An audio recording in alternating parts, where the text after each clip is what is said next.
there is something deeply, deeply painful about people that are not self-aware. And I just want to let y'all know I do embarrassing things, but I'm self-aware of it. I also know that when I get off stage, right after doing stand-up, the type of sweat, the type of chemicals that emit from me, from my nerves, are insidious. And I eat pretty healthy. And y'all already know I use that cancer deodorant. But it's not after working out. It's only specifically after performing stand-up. The sweat I concoct is, dare I say, lethal. I did 4 shows last week on the West Side, 1 in Redondo Beach, 3 in Santa Monica. Redondo Beach was fun. And then the Santa Monica shows were the worst thing that's ever happened to me. And if you're new here, I've been raped. Okay, that was... Wow. You guys, tonight was fun. It was honestly cute.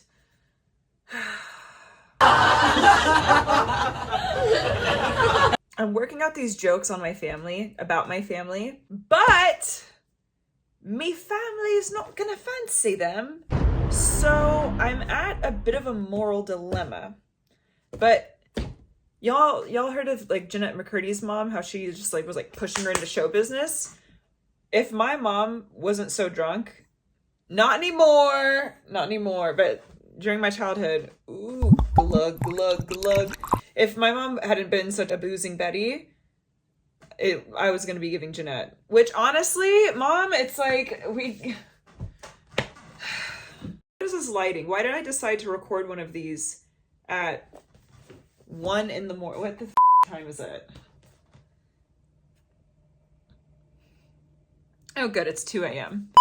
What I'm trying to say is, since I was a kid, I was really interested in entertainment, but sometimes I do ponder how much of that was me and how much of that was my mom. I think both can be true.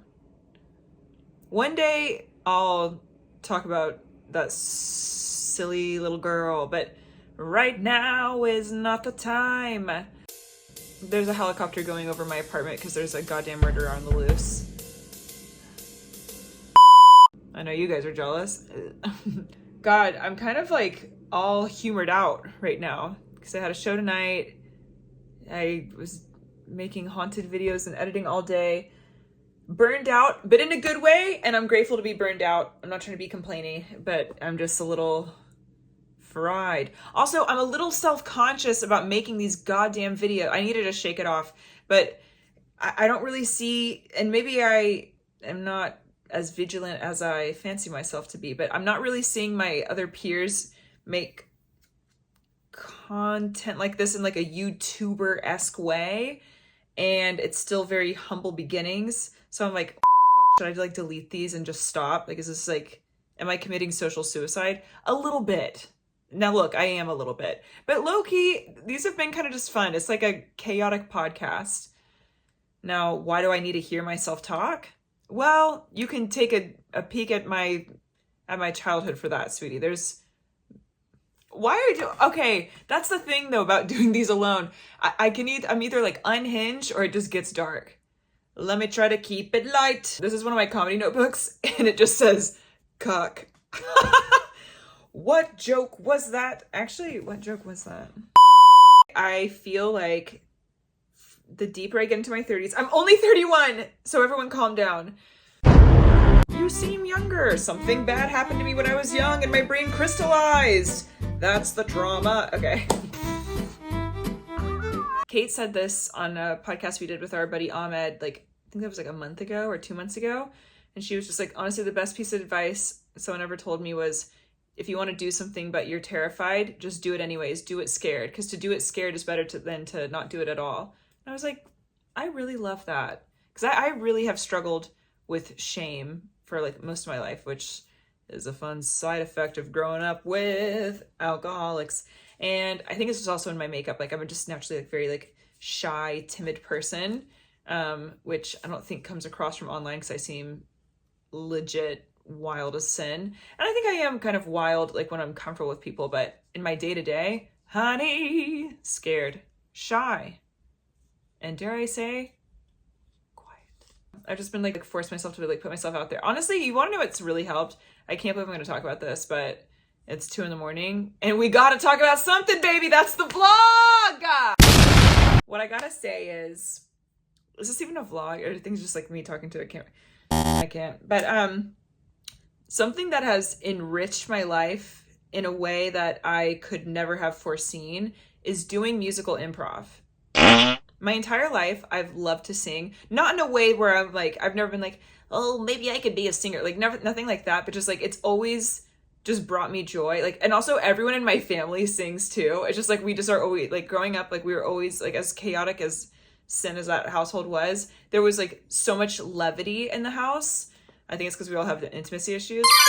There was so much joy at times, and we were always singing and just like making up songs together. Oh my God, it was so white, but also so fun.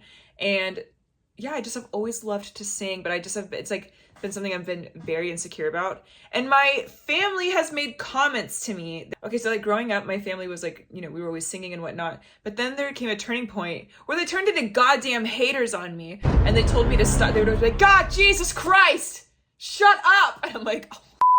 But anyways, I love to sing so much. And then about a year ago, maybe a little over a year ago, one of my buddies, Eric, who's always in my parallel play sketches with Kate and whatnot, love him so much. He's so talented. Also, hashtag age gap friendship, LOL. That's the thing about doing improv. You get people that are like, you know, old and weathered like me, and then you have like the young bucks like Eric. Like Eric's like 24 and I'm 31. I'm like, am I a predator? Okay, I literally am. But anyway, okay, actually I'm not. Don't. Eric was like, oh, you know what? And I met Eric doing Improv 101. And I don't know if I've talked about this, but I did improv in high school and I loved it, but I was too scared. I don't even think my high school had improv at it, but even if it did, I was too horrified of those people. But I would do improv with like adults. There were some kids, but there was like adults in my class. And I would do it after school in downtown Charlotte, uptown, if you will. And I so much. I loved it so much. I just love like the magic of creating something in the moment. And I'm decent on my feet, so with like being witty and whatnot, so it was just such a fun experience. Oh my God. And then I was doing that when I first moved to LA, and then I just like, the more I started doing stand-up, the more I just like fell off from improv. And like ever since I was assaulted when I was in my younger 20s, I kind of just stopped doing everything that I love. Except, I mean, I kept doing stand-up, but it felt like I became extremely disconnected from like who I actually am. I became kind of like a hardened, drug and alcohol drenched, but I feel like I finally have settled down from all of that. I don't know, I feel like I'm finally just getting back to a place where I can be a person that I like am happy with and that I like respect. And I really attribute improv to that. I'm sorry. I can't believe I'm getting this heartfelt over improv. But again, it's 2 a.m. right now, and this is just what's on my spirit. No, I love improv. And the people that I've met doing improv are some of my favorite people ever. And they're so smart and so funny. And when I'm playing with them, I'm like, oh my God, like in the moment I get like sometimes just like nervous and overwhelmed. I'm like, I can't believe that I get to look back on my life and be like, oh, this was a cool part of it, you know? Okay, but so anyways, Eric was like, oh, I'm gonna do musical improv. And I was like, you know what? I love to sing and I love improv. So here we go. And my brother and I, for a million years, always make up songs together. He raps and then like I'll sing, or like he'll like try and get me to rap too. I'm literally so bad, but Eli's actually a pretty decent rapper. And so I can't believe I'm admitting this. This is actually worse than anything I've ever admitted in my life.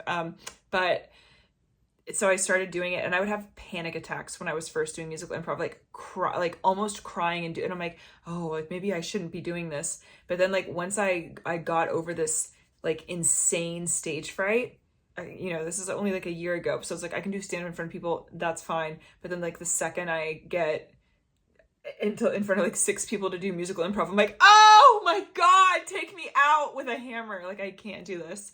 But is just so sweet. It's so wholesome. It's so, I'm gonna say it, you guys, trigger warning, it's so gay in the best way. And it's so dorky, but it's just my favorite thing in the world. It's like, you know how like the cool people meditate? I personally haven't been able to do that yet, but this is like meditative for me. It's just so nice. I feel like it makes me so present, and it's just so happy and sweet and fun. It's like, I feel like there's nothing nasty about it. It's just like a bunch of goofs, a bunch of talented goofs, just like making up songs about the most wild things on the spot. Honey, sign me up. Singing in front of people is my biggest fear. Are you kidding? Like, there's something so vulnerable about singing, and like hearing your voice come out of your mouth in such a way, you're like, what? You're like, what is that? What is going on? And like, there's a certain earnestness to musical improv that is different from any type of performing and any type of comedy I've ever done. And I think that's why it's so scary, because being vulnerable can be, I don't know if you guys know this, a little hard. I'm literally sorry for saying this, but it's literally magical. Someone needs to call the cops on me. Oh. At the end of the day, one time I had a therapist quit, text me and take me back, and then quit again. And I think she's an influencer now. And I think she blocked me. But it's possible I'm spelling her name wrong. I'm so bad at spelling. At the end of the day, you guys, do something that gets you out of your comfort zone, and do something that's not for financial gain. Do something that's just purely for you. Now do me a favor!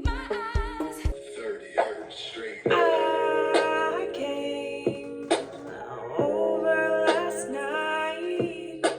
I thought we were gonna have an X-rated pillow fight, but I looked inside your white fridge, and all you had was some day-old porridge. I need some real food. Do you want me to be in the mood? I want some food. Can you please eat?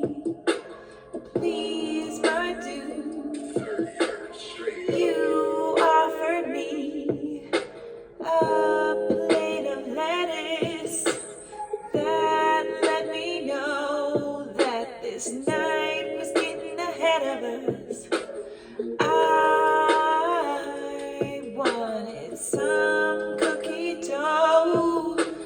That was the first time a man ever told me no. I wanted some real food, 'cause now I'm no longer, baby, I'm no longer in the mood. I want a strong dude. I need you to eat some food. What is that on the top shelf? Is that some old Ozempic or some medication help? I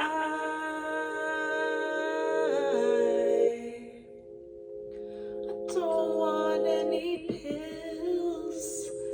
I need my fill. You're one of those guys that smokes instead of eats.